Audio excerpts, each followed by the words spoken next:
Welcome to the Slop Farm. Enjoy the video. You start now by confirming power and connectivity. Make sure your Infinix has at least 20% battery and a stable network. Next, go to Settings, Right Arrow Apps, force stop the malfunctioning app, then clear cache and data to remove corrupt temporary files.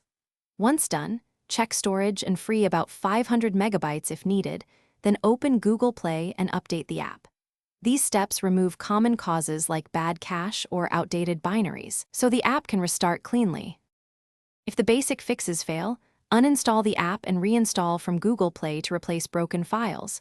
Do this while signed into the same account so settings sync back. Also, open Settings, Right Arrow Battery, Right Arrow App Management, and disable any aggressive optimization for that app, because XOS can kill background services. Once done, reboot into safe mode to see if third-party apps conflict.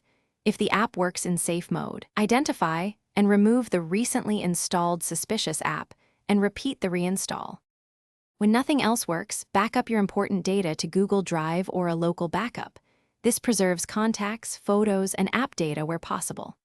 Next, perform a factory reset from Settings, Right Arrow System, Right Arrow Reset, then restore the backup and reinstall apps. This clears persistent system corruption.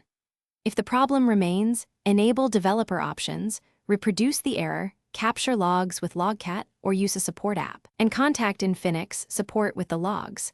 That log is the single most useful troubleshooting artifact. Thanks for watching. Consider subscribing if we helped you today.